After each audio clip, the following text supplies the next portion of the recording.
G'day, Kyle here. And look, hey, we're at the end of day one of the third test between India and Australia. And unfortunately, the weather gods played their part and sort of spoiled most of the day. But what we did see was some pretty decent cricket, and cricket with intent, from my opinion. Australia won the toss, chose to bat on what looks to be a pretty good batting surface. And David Warner didn't get many. He only ended up with 5 runs. There's a lot of talk of him leading into this test match, especially around his groin, that he wasn't going to be 100% fit.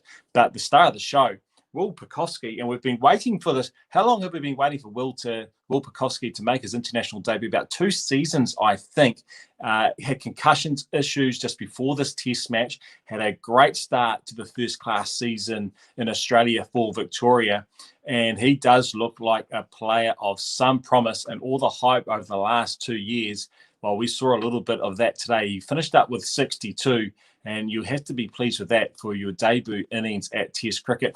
Created a couple of opportunities. Well, India created a couple of opportunities. One off Ashwin Pant, dropped it. It didn't deviate that much, to be fair. Probably should have been taken by Pant, the keeper. That went down. There was an opportunity given. And a bit later on, with the hook shot with Pant running back and sort of fumbled, lost his way, lost his hands a little bit. And it didn't look that tidy at all. So I don't think it was the best day at the office for the wicketkeeper Pant, but Pucovski would be delighted with his 62.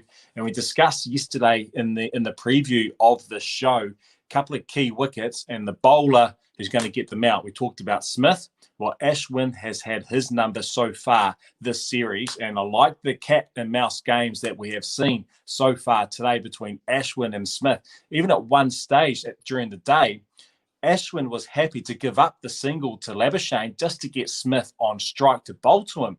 Have we ever seen that in the past 5 seasons of Steve Smith? Giving up a single so they can bowl to him.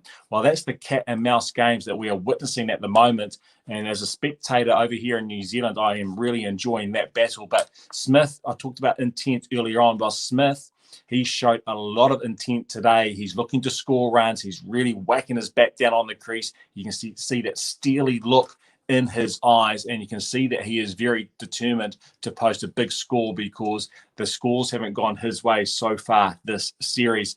Labuschagne, well, Smith and Labuschagne are probably the 2 big batters leading into the summer for Australia over what Labuschagne's done in the last 18 months. He's on 67 not out. He just looks so comfortable and at ease at this test format at the moment. So the score for Australia is 166 for 2. And tomorrow's session is going to be vitally important for this Indian side. Bumrah, I expect the experienced bowlers Bumrah and Ashwin to really lead the charge here. They need a breakthrough very early on in day 2. And hopefully the weather plays its part, because if they don't make a breakthrough early on, especially before drinks, this Australian partnership of Smith and Labuschagne can do some damage. And, to counteract that, because they're going to know that India are going to come out strong. But what Australia showed today is that they're scoring at a better run rate than they did in the first 2 test matches. So India need to use that to their advantage. They know Australia are going to come at them. Any loose delivery is going to go. So the Indian bowling group, led by Bumrah, needs to bowl fast, accurate bowling and build pressure. If you build pressure and pressure, because the Australian mindset is to score runs freely. So they're going to come out and look to do that tomorrow morning. But if India can get early wickets, they can really make inroads into this Australian side. So it's going to be vitally important this first hour tomorrow.